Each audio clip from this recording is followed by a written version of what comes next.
All right, we are live. Streamlabs is staying. We are live. Welcome, welcome, welcome to Vlogmas Day 2. We are talking about religion and spirituality tonight. I am on my own, which is kind of scary, but we will do the best we can. And I'm out of breath because I had to put the dogs away. Somehow they figured out after one night only that at 5 o'clock my time, they get a bowl of food and an egg on top of it so that they can stay quiet back there in the room. And my hair's, one of my dogs knocked me over, so my hair is doing something funny now, and oh my goodness. So, welcome to Vlogmas Day 2, Religion and Spirituality. I am a baby Christian, and I say that only because I've only been going to church as an adult. What is this going to do? There we go. I've only been going to church as an adult for about a year now. And I went to church in my childhood, but that's not really the same thing. And for most of my life, I was pagan or even atheist. And so I want to give you a little bit of what happened to me on my journey. Uh, so let's start it up. And hey, Shell, good to see you. Glad you're here. So, uh, what happened to me was raised Christian, Episcopalian, Presbyterian, that sort of thing. I can still remember the songs in my youth if I go to a Presbyterian church. I recognize the music and I can sing along with the words and all that good stuff. So there is something to, the power of what you were raised in. But then, from 7 years old on, after a Sunday school teacher called me a witch in Sunday school, I pretty much didn't want anything to do with the church. And I grew up. Hey, Tony, how you doing? I grew up in the 80s and 90s when there was a lot of, in the 70s, you had that sort of revival with the big churches and the Billy Grahams and 700 Club and Pat Robinson and all that stuff. You had Jesus Christ Superstar and Joseph and the Technicolor Dreamcoat and a lot of, the big 70s revival. And then it kind of swung back in the other direction in the 80s and the 90s. I remember I was thinking all day today of a Pet Shop Boys song, talking about how, uh, he was, oh gosh, what are the words? Now I'm blanking on the words. Go figure. But talking about how religion at that time was seen as very sort of a lot of rules and a lot of persecution, and you were a bad person. And I grew up kind of thinking that that's what church was. It was a whole bunch of arbitrary rules, some of which made no sense, especially if you're looking at like Old Testament rules and things like that. Don't wear cloth made of two different types of thread and just very bizarre prescriptions and things like that. And so I thought that, it's a bunch of rules. It's a bunch of, you hating on people because they aren't obedient or whatever it was. And then when I was 19, I got into 12-step programs. And in there, they have the first step is, you know, oh my gosh, I'm blanking tonight. I must be getting migraine brain. Please excuse me. So, first step is we admitted we were powerless over, and for some people it's alcohol. For if you're an Al-Anon, it's person, places, and things. And that admitted we were powerless over alcohol, and that, oh gosh, I'm going to have to look it up now. Please excuse me. But anyway, in the 12-step program, they have the concept of a higher power. And that is sort of the idea that you don't try and 12 steps. Step one, we admitted we were powerless over alcohol, that our lives had become unmanageable. This is how you know I've been out of it for a while. Step 2, came to believe that a power greater than ourselves could restore us to sanity. Step 3, made a decision to turn our will and our lives over to the care of God as we understood him. And that's the important part for the 12 steps. It's that it's as you understand God. So they didn't prescribe any sort of religion. It didn't have to be Christianity, didn't have to be Judaism, didn't have to be, it could be, you could have the light bulb or the group conscience or, just, to throw out a name, Sam or something like that as your higher power. So Shell says, I was raised Baptist, forced to go to church, and I haven't been in forever, but I'm still spiritual. Yeah. And that's what a lot of people run into, is that they have problems with the church. And so, and was very similar to me. I had problems with the church, so I walked away from the church, but I still found value in what was spiritual, like a belief in a higher power, a belief in a God, a belief in that it's not just me and, it's not just science and earthly things, running the world, that sort of thing. Because I also, when I went into 12-step work and dealing with the spiritual side of that, I was also studying in college in chemistry. My major was chemistry when I first started out. And so, I have that sort of scientific bent.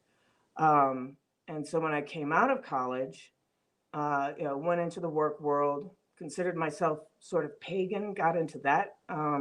I studied under a shaman out in the Pacific Northwest for 3.5 years. I did not graduate a shaman, but I learned all of the shamanistic sort of practices and the basics of ritual and, using spiritual energy and things like that. And then later got sick, pretty much rejected all of it. Because nothing was working. I couldn't understand why God would put me through that level of suffering. I couldn't understand why a person who had been basically good, I mean, I hadn't murdered anybody, certainly hadn't, done mass murder or genocide, anything like that, I hadn't stolen, nothing like that. Basically a non-sinful person. So, hey, Survival, welcome. It's okay that you're late. Just as long as you're here, that's what I'm glad about. So, yeah, just not understanding how a good person like me, relatively good person like me, because Lord knows I wasn't a saint, could end up in that much pain and that much suffering. And I didn't understand it. And I would pray to God for, physical relief and not get it. Not get any sort of relief, get grief from the doctors. And it was a struggle for so long that I basically said, close the door on that. It's a bunch of BS.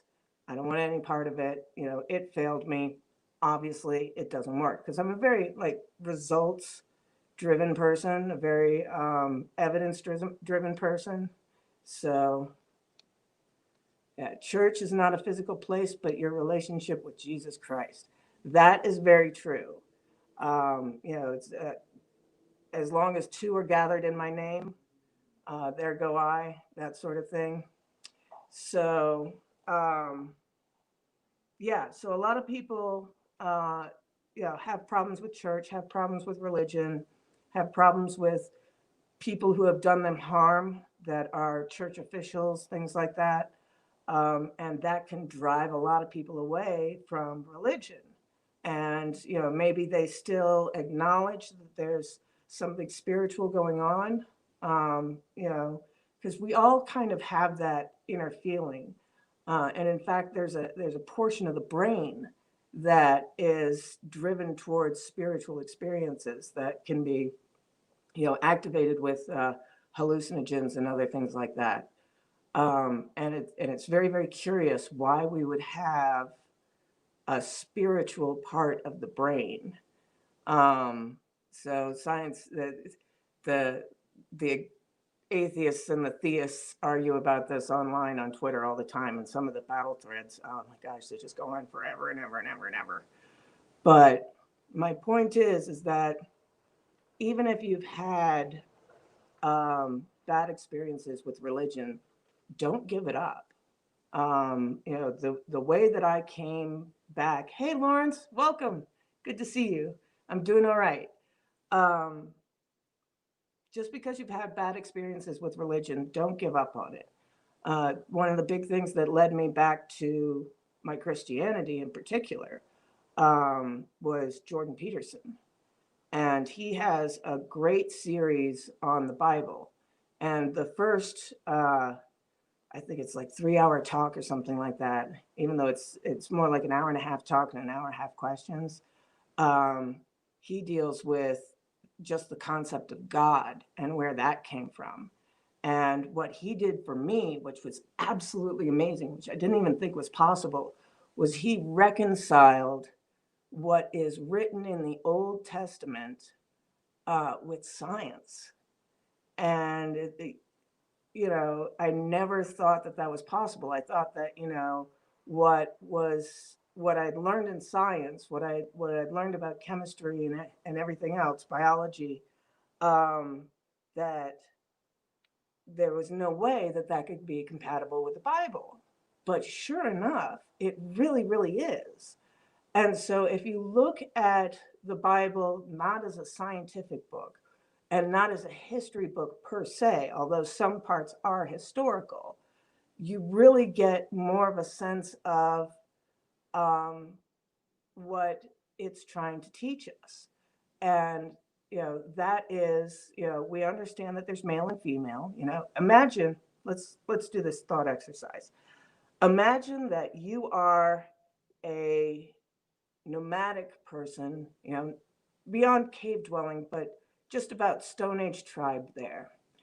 And you can see all around you. You can see during the day the plants, the animals, men, the women, the children. You know how things operate on that basic level. At night, you see the stars, the glory of the Milky Way, and that's just fantastic compared to anything that's on the earth. Um, and you get a sense of the majestic and the wonder at night and things like that. And you can stand at the top of a valley and see just the beauty of the world spread out before you. And of course, there are gods. Of course, there is something beyond humans. I mean, the world itself is bigger than us. So from that, you go from there. Okay, in problem solving, you've got men and women, and we both suffer. And going back to, caveman, what do women suffer from? Women suffer the worst in childbirth. You know, it before the modern advancements of medicine, it killed most women. You have a breech birth, something like that, you die, the baby dies. Horrible, horrible, painful experience. For men, they do most of the hunting. They do the warfare, the protection, things like that. So that's where you get in Genesis, your pain will be the fertility of the womb, and the men's pain will be the fertility of the field and having to work all day and things like that. The women raise the children because we're better at that. Our brains are even geared towards that neurologically. Women are more neurotic, which makes us pay attention more because we've got to pay attention to, these young, very fragile creatures. And we ourselves are fragile, so we understand the fragility of children, which can, make us, protective, sometimes overprotective, but it puts a buffer between children and men because men can play too rough. So if you look at Genesis as sort of understanding human nature itself, then the whole book opens up. And if you haven't watched Jordan Peterson's series on the Bible, I highly, highly recommend it. But the big one for me, and what brought me back to Christianity, is that all of Western society is built off of the Judeo-Christian understanding of the world. Sure, you had the Muslims that had calculus, and we still use Arabic numerals and everything like that. But at the same time, it was the Judeo-Christian trying to fit their understanding of everything in the world into their spirituality and what they had been taught by the books of the Bible that gives us modern science, that gives us the Renaissance, that gives us everything else that Western civilization is based on. Hey, Joanne Dunn, good to see you too. I'm glad you're all here. So, in that sense, um, Western civilization and what all the marvels that we live in today is based off of that first, Judeo-Christian religion that led all of us here. And there are some um, key parts in that even our like the idea of innocent before guilty, before proven guilty, that comes from the Bible. That's Sodom and Gomorrah. You've got the idea of individual rights. That comes from the Bible. I mean, there's so many different things that if you go back, it's all based on the Bible. And so who am I to reject the Bible when all of the values that I hold dear as an American come from it? So that's when I really started getting back into Christianity. I had to overlook all the problems that I had with the church. I had to overlook all the hypocrisy that I saw. And, thank God I went to a Jesuit university because, you go up to a Jesuit and you say, hey, there are contradictions in here. The Bible contradicts itself all over the place. And they'll go, yeah, you want me to point them out? Let's go through the book of Matthew.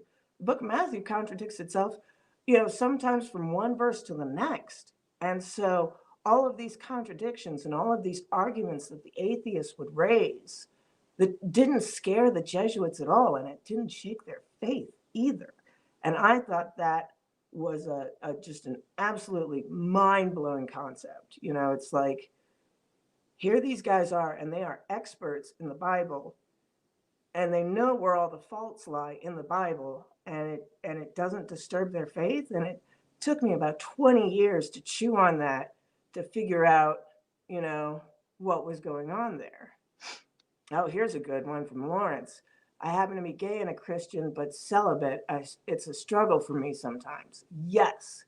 And that's one of the biggest modern things that we have going on is the prohibition against gay sex, and just the whole LGBTQ sort of thing that's going on. And part of that comes from the competition between the sex cults in Rome, because you had the cult of Venus, you had the cult of Aphrodite, and in those cults, because those were goddess worship, you had men growing long hair as a way to show their support for their goddess. And you had, gay sex as, an act of sacrament for their goddess and things like that. So that's why you get those really strong prohibitions in the Bible against men with long hair, against gay sex, things like that. Me, I don't have an answer on that as far as,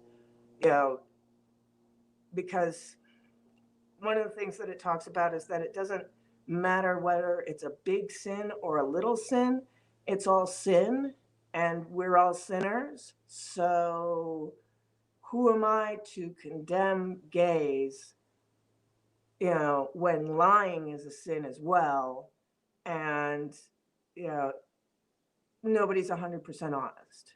I mean, even if my intentions are 100% honest, I may not be being honest with myself.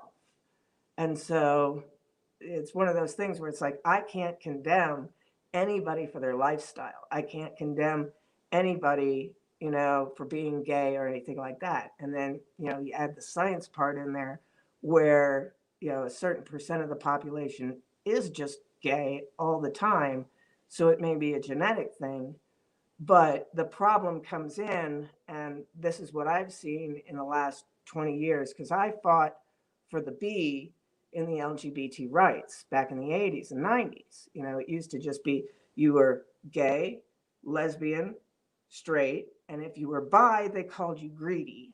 They said that you couldn't commit to either side, and you're just a fence sitter and all this other stuff. So, you know, and we had to go back into the like Kinsey report and things like that and say, no, it's a sliding scale. You can be bisexual. So for a long time, the LGBTQ community didn't even recognize bisexuality. And so I fought for that B. I marched for that B. I was part of that whole movement of, people who were protesting in the 90s for the B. And we got the B in there. Hey, and now it's LGB. And then they add in the T, and they add in the Q, and they add in the I, and the A, and the P, and the plus. And oh my gosh. And what I've seen is like from the Pride Parade, because that started out as, because I remember in the 80s as a kid, they called AIDS the gay disease. They didn't even think that heterosexuals could catch it. And there were headlines in the newspapers about that, how this was punishment from God against the gay community. And then, heterosexuals started catching it. They figured out it was bloodborne and, transmitted through needles and everything else. And, oh, suddenly not punishment from God now, is it?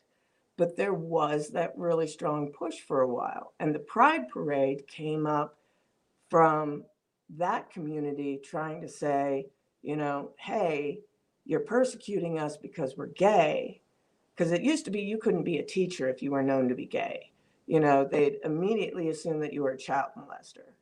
And you couldn't hold this job if you were gay or that job if you were gay. So the Pride Parade and all that came up as sort of a movement for, the recognition of human rights that, and this was the big thing that it was back before, what goes on in the privacy of my bedroom should be nobody else's business. And that I completely agree with. But then nowadays, what I see that I don't like is that the pendulum has swung the other direction, where we have, people in BDSM gear, and, it's hard for me to even describe it because it's kind of disgusting. I mean, and you're talking about somebody who used to be into BDSM and used to. But all of these things are out on display, men and in front of children.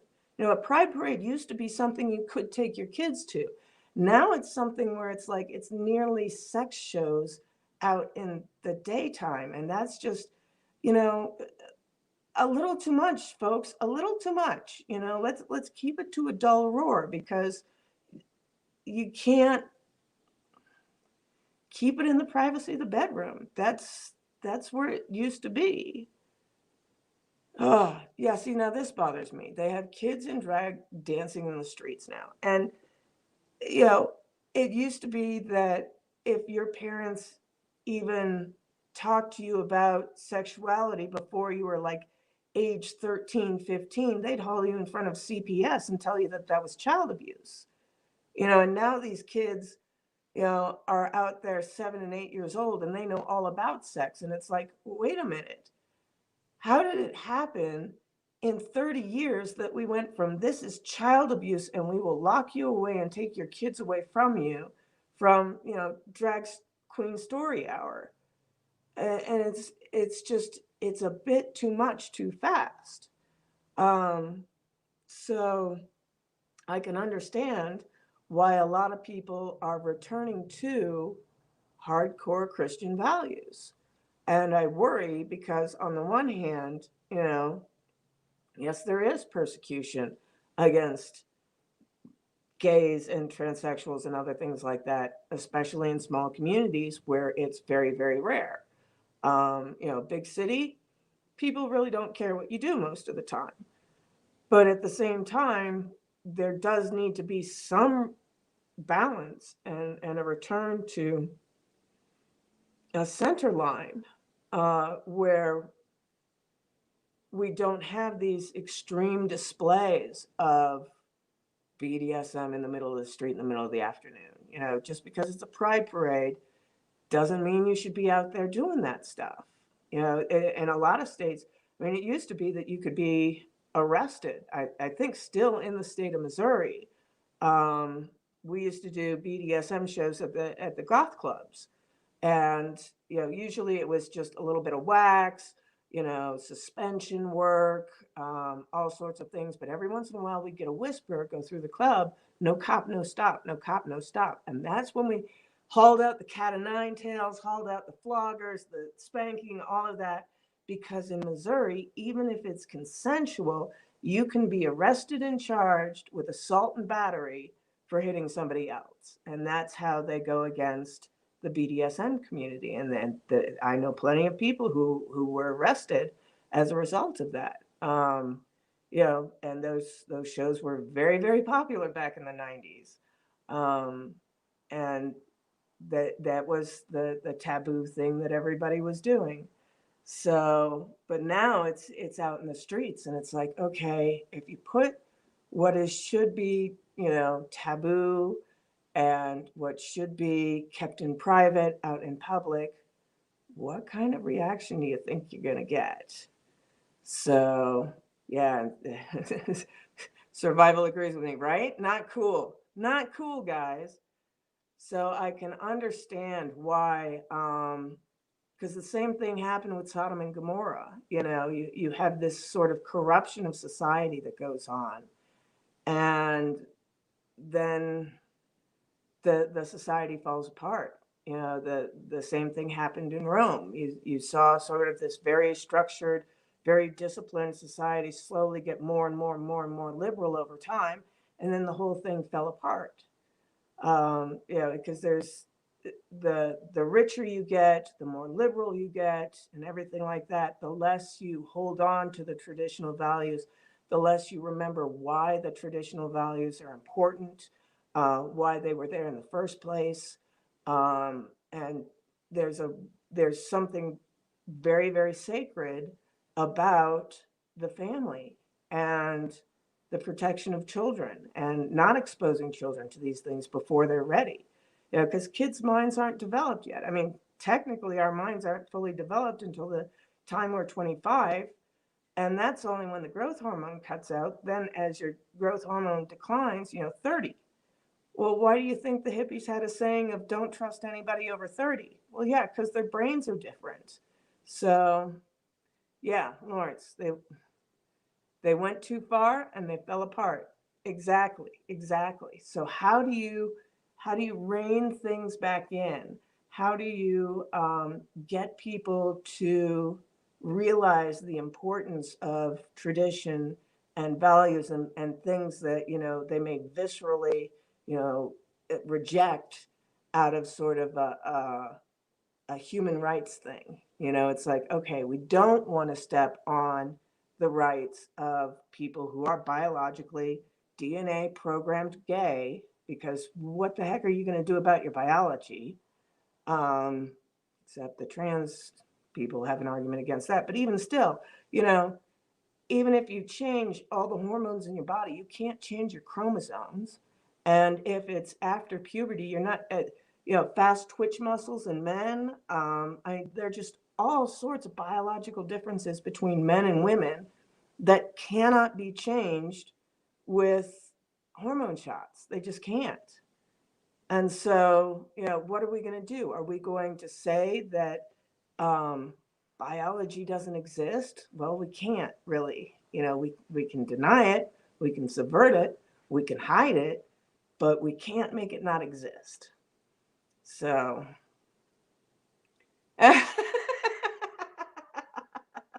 you are a naughty boy, Survival. Survival says, Pam, you could do a BDSM live stream on your next show. Just kidding. Yeah, I should hope you're just kidding. Um, I've been out of that scene a long time, and if you're very, very good, I might give you my own screen name. But Most likely not. So, oh, and that is an alarm to tell me that I need to both turn off my phone and that prayer is going on at my church in a half an hour.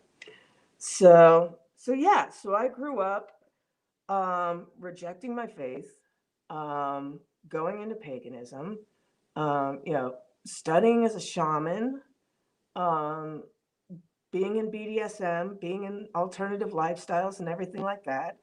And now I consider myself, you know, heteronormative, cis, female. Um, ha, Lawrence asks, what is BDSM?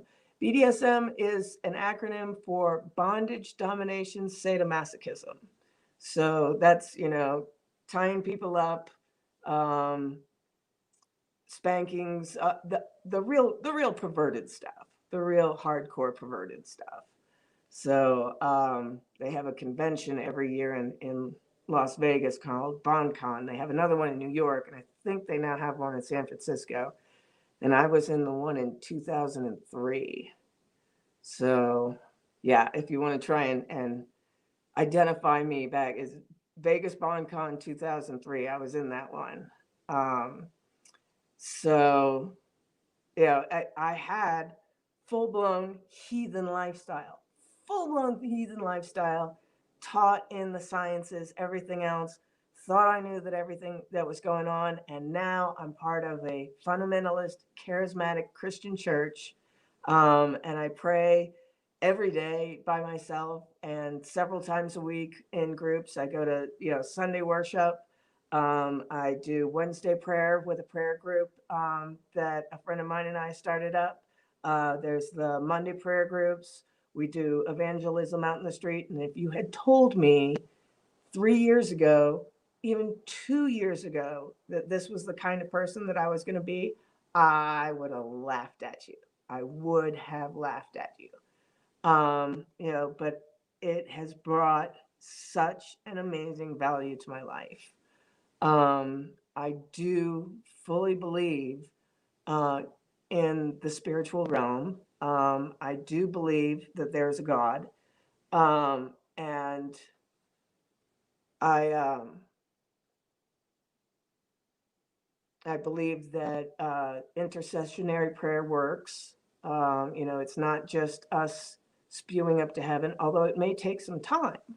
And even as a result of all the suffering that I've gone through, I now see as how that pain and suffering that I went through, where I was screaming at God at the top of my lungs, cursing God at the top of my lungs, hating God at the top of my lungs for what was happening to me. I now see the value in that. And Yep, people grow, people change. And I'm just glad that I survived long enough to make it to this point where, I can have a relationship with God through Christ. And that I'm learning the value and the perspective of the Bible. Some of the Yale courses, that's another one that you can catch. And what's interesting with the Yale courses is that they're not teaching it from a religious standpoint of view. And they have two. I've got, if you go in my playlists, there's the Yale course on the Old Testament, and I think I have the New Testament one linked, but it may just be individual videos under Bible study. But they have both, and they do it in historical context, which is so important because I'm sorry, what they wrote back then was not written for modern understandings of English, and it's gone through so many translations and everything like that. If you read the Bible and you take it verbatim as it's written right there in English on the page, you're doing it wrong. You're doing it wrong. You have to have the historical context. You have to have multiple translations to get the nuance. All sorts of different things. So, hush doggies. So yeah, and it really does take a lot of study, a lot of getting into and saying, hey, I have a question here. I don't understand this here. You know, why does it say it like this? Why does, where were they coming from when they wrote this down? That sort of thing. That's really, really important in order to have, a decent understanding of what they were talking about in the Bible, and how it is still relevant to today. So, my doggy can hear the neighbor's kids next door. My neighbor has a 4-year-old and 6-year-old grandkids, and my dog loves them, and they love him. And the 4-year-old walks him, and he's whining right now from the other room because he can hear them. They're out at the cars, so poor baby. But I can't let him out because I'm still in COVID lockdown. But anyway, so does anybody have any questions for me? Anything like that?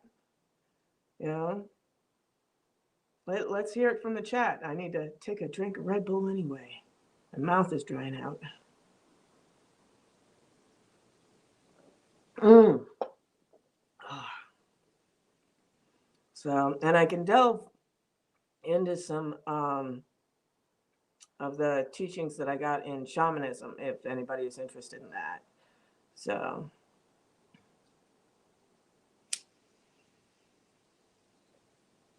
all right, right on, Joanne.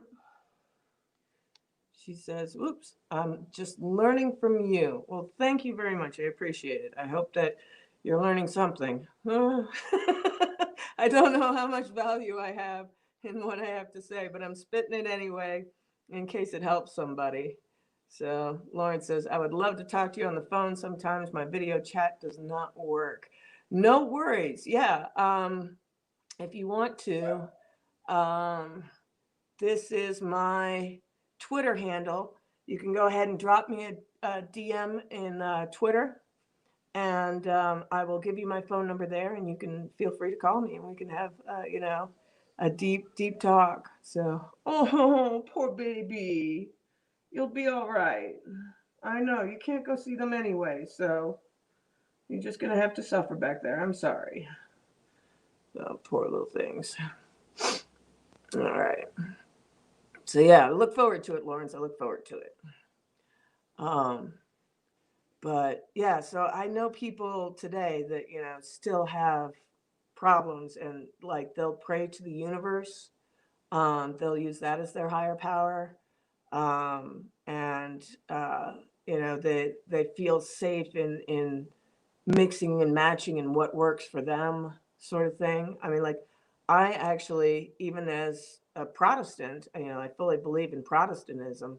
I still have Catholic saints that I pray to, like Saint Anthony.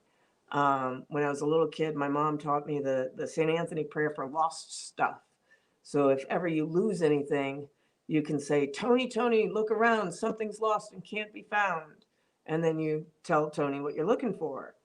And then if you look around and you see if you can find it. If that doesn't work, you can use the second half of the prayer, which is, "Tony, Tony, hear me pray, let me find it right away." And that worked. And I think that's kind of why I kept on to my Christian faith, because that prayer worked even through my pagan days. I could always rely on St. Anthony if I needed to find stuff. And, sometimes you'd find it in like the weirdest place. And it's like, how did I know to look there? And it's sort of that intuitive, you know, um, part of the brain, the intuitive understanding of the universe that is where the whole God and mysticism comes from for me. So Lauren says, "Yeah, I was raised Catholic. My late mother also prayed to Saint Anthony as well." Yes. And Saint Anthony is also the patron saint of lost loves, lost limbs. I mean, anything that you've lost, you can pray to Saint Anthony. So I even think I have a Saint Anthony candle around here somewhere. Um, but all of those things, ritual is important. Even if you're not a believer in Christianity, we create rituals all the time. That sort of repetition that can give us a sense of familiarity, a sense of what's recognizable, order. and that can bestow a sense of calm. So a lot of these things just play into the biology of our brains, and religion is sort of us trying to understand ourselves and our place in the universe. And it started out, from a non-scientific point of view because science didn't exist yet. Um, and so, there's a lot of, there's thousands and thousands of years of um, information of human psychology in the Old Testament. So, there it is. Conservative Chicanos, welcome, welcome. Thank you for stopping in, giving me that view count. So glad you did. Good to see you. Um, so Joanne says, I was deep into my Catholic faith years ago and have a Virgin Mary tattoo on my leg, but now I have a mixture of beliefs. Yeah, and that can happen, especially with things like Catholicism, because Catholicism is really, really difficult to follow, especially with the Pope they have right now. If folks don't know, Jesuits are never, ever supposed to be Pope, because Jesuits, it was the branch of the Catholic Church that was allowed to break all of the Catholic rules in order to be the diplomats for the Catholic Church to go into places like China and Japan and things like that. And the Jesuits were supposed to adopt all those different mannerisms of the local culture. And then once they had fully accepted you as one of them, only then did you start preaching about Christ, and you started slowly and worked forward from there. And as a result of that, the Catholic Church says, well, this could, get us into trouble because we don't want the Jesuits subverting our own church. So let's not ever let them be, cardinals. Let's not ever let them be Pope. And that has been violated recently. And a lot of Catholics are very, very upset with the current Pope. And if you're Catholic, you're supposed to follow the Pope. There was a whole war and Reformation and stuff like that where the Protestants broke from the Catholic Church when the printing press came about and people were finally able to read the Bible for themselves. And you're supposed to follow your local priest, and the priest is saying this thing, but the Bible says this. And so, yeah, huge schism in history over that.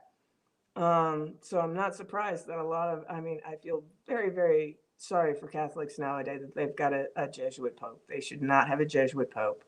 And it's a sad state of affairs. And you can see a lot of Catholics having a hard time with their faith because of that. And it's just sad. So yeah, Joanne, I understand completely where you're coming from. It's a sad state of affairs. So Conservative Chicano says, not Catholic. I know a little being a Chicano, right? But this Pope is an idiot. ID 10T. Yeah, I don't know. And the fact that they forced Ratzinger to retire and put in this guy, and he's just subverting Catholic doctrine right and left, and is in with the globalists and the Chinese, and is allowing the Chinese to rewrite the Bible in China and appoint their own, bishops and priests and stuff like that. It's like, what are you doing? I mean, you're just destroying the church right and left. What are you doing? And how is this happening? So, yeah, there's a huge problem in that faith, So, but we got about 15 minutes left. Anybody got some questions? Anything like that? So, and a lot of people had high hopes, because here was a pope that had come from South America. Here was a pope that had come from very, humble origins, that sort of thing. And yeah, I miss the days of Pope John Paul II. Let's just leave it at that. So, and he was around forever. Oh my gosh. Oh, so, but how y'all doing tonight? I can even open it up just for basic spirituality, paganism. Any questions you have on that? Mm. All right, from conservative Chicanos, what do you think about the whole praying to saints when Jesus says, "Coming to me to go unto the Father"? Well, that's why I'm Protestant, not Catholic. It's because that is what the Bible said. But I also believe that the saints have um, a blessed place among the whole holy whatever that's up there. You've got the Trinity of God, the Father and the Son, the Holy Spirit. And yes, nobody comes through to God except through Jesus. But then saints can also act on our behalf, um, just as angels can act on our behalf.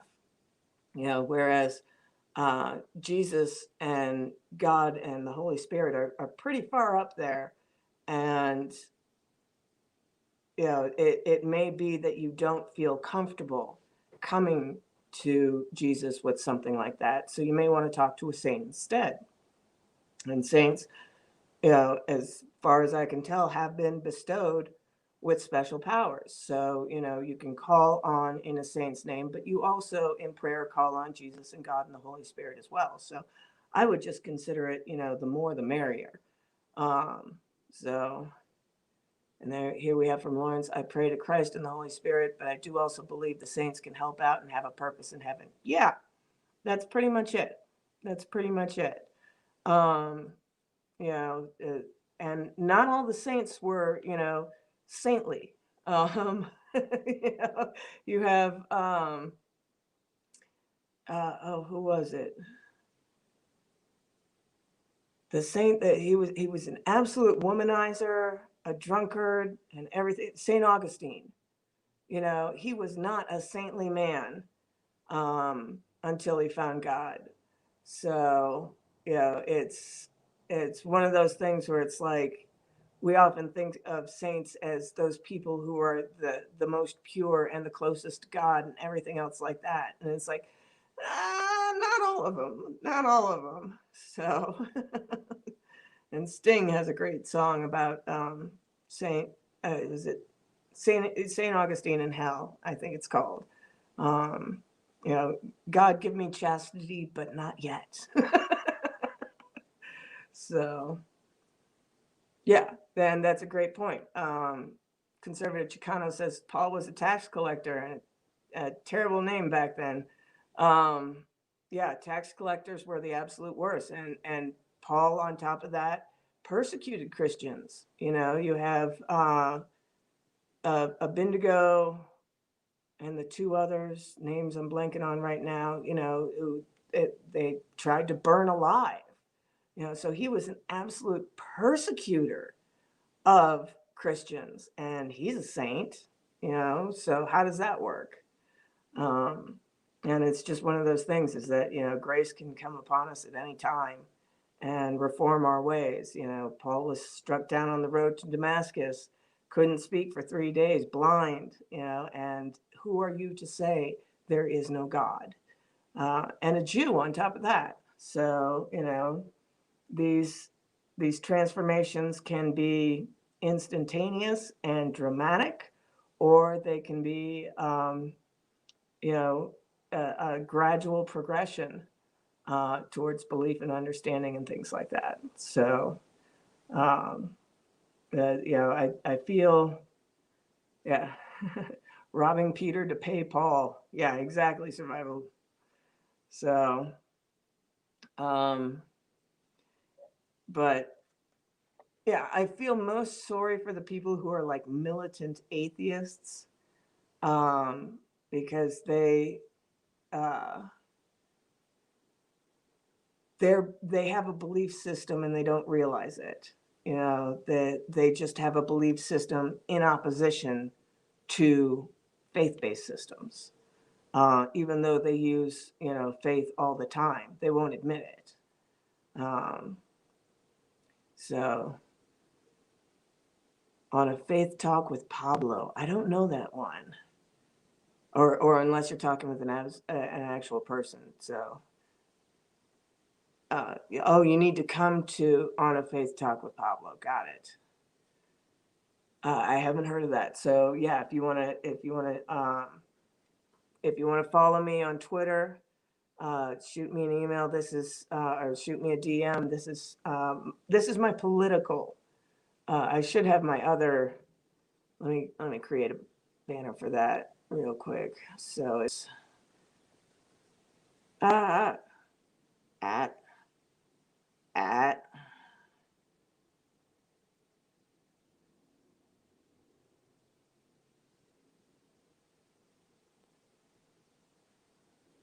I believe that is um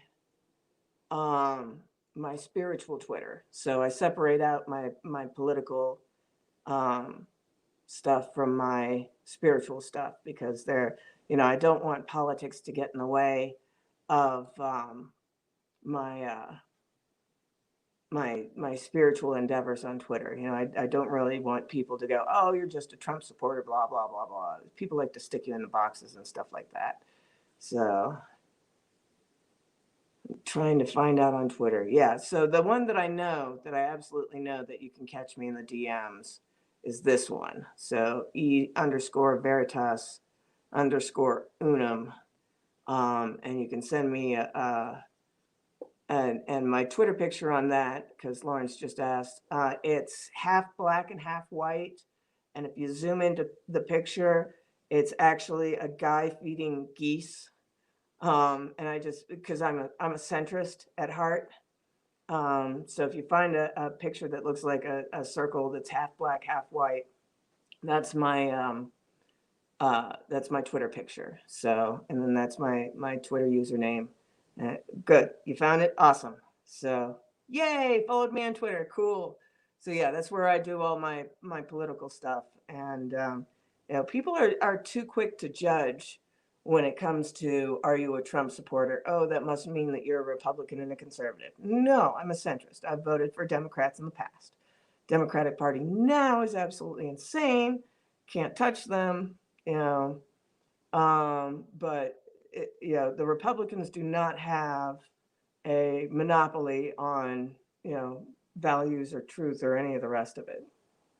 So, yeah, shoot me a DM there. I'll give you my phone number. We'll talk. You know, maybe bring you up on a live in the future. That would be fun. So, yeah, good times. Good times. So, all right, where are we at? We got 7 minutes. 7 minutes left. 7 minutes left, guys. You guys can get in your questions now. Hey, cool. Everybody's finding me on Twitter. Gonna have Twitter party. Da da da da da da. I'm being silly now, so. Oh my goodness.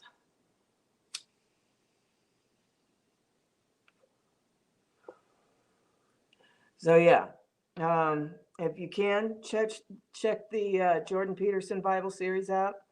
Absolutely wonderful stuff. You know, coming at it from a psychological standpoint instead of a religious or scientific or historical or anything like that. You know, that really helped reconcile a lot of the questions that I had about faith. Twitter dance party at Pam's house tonight. Yeah, and if you really, I mean, one of the best sources for Jordan Peterson, getting into Jordan Peterson, if you haven't before, is if you look up Akira the Don on YouTube. He does a whole bunch of, he's got Jordan Peterson albums, and they are absolutely wonderful. I started with the 12 Rules for Life album, and that one's great. But then also his early album, Genesis, is wonderful, and his newer album, and he's got some more stuff coming out. And, you know, Jordan Peterson is back in the game. So with his new book and hopefully going on a book tour, he came twice to Denver and I missed him both times. And I feel so horrible about that. But hopefully he'll be going on a book tour again and I'll be able to see him finally because the man changed my life. I mean, bringing me back to my faith, it brought me back into a relationship with my mother. It got me out of a deep, deep depression. A lot of anxiety that's gone away because of it. So, Joanne said, "Oh my gosh, I wish I could smoke so bad. I got drunk when my husband died, got a DUI, and got put on probation with random drug tests." Oh, ouch. Oh, I am so sorry. That's hard. That's hard. But yeah, I'm trying to quit smoke. I have made a promise to Gary that, these are my last packs. So I'm just waiting for my government cheese to come through on the second Wednesday, and then I can buy some non-mint flavored nicotine gum and give up the cigarettes once and for all. Because I know they are not doing my lungs any favor. And so, yeah, give up the smoking and then I'll be pretty much clean except for the Red Bull. So, oh yeah, used to smoke but switched to vaping in 2012. I tried vaping and it actually makes my asthma worse and will give me a migraine. So I wish I could do vaping because I love the flavors. It was, it's so much better for me, everything like that. So yeah, I am smoking a pipe, but it's tobacco. It's not marijuana. I'm allergic to marijuana. I used to control a lot of my pain and nausea and migraines with marijuana, but I became allergic to it and started breaking out in hives. And so, the marijuana is out. And so, yeah, it's tobacco, and my insurance company prefers it. Um, if I smoke out of a pipe, then if smoking cigarettes, they won't, you know, charge me more for my health insurance. Um, so I smoke tobacco out of a pipe. So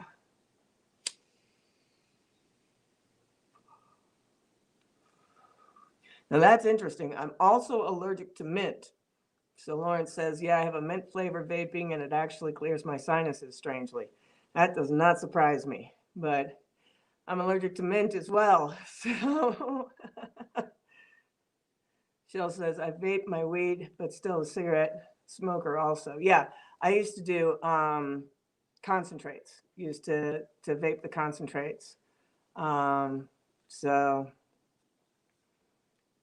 I quit cigarettes on March 31st, cold turkey. Good for you. I cannot do cold turkey because it gives me migraines.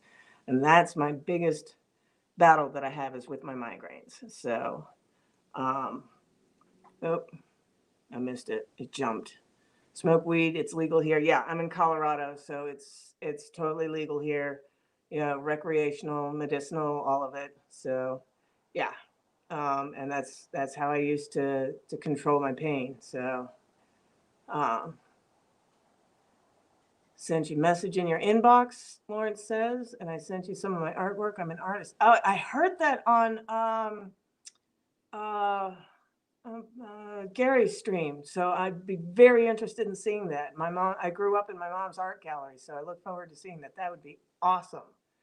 So, conservative Chicano said, I quit caffeine and I have migraines. Yeah, see, that's why I drink the Red Bull, is because it's a combination of B vitamins, caffeine, and taurine. And that stuff is like, it's so good for my migraines. I can take this, a Tylenol, and, with my other medications, pretty much knock a migraine out of the park. I get like two really bad breakthrough migraines that I can't control. But yeah, Red Bull is how I help this. So, oh, right on. Another Colorado. Mm. I need to connect with the Colorado crew because I'm feeling lonely out here. A little bit jealous of all the people on the East Coast who can get together. So yeah, I'd love to connect with other Colorado Trump supporters, people who are on YouTube, that kind of thing.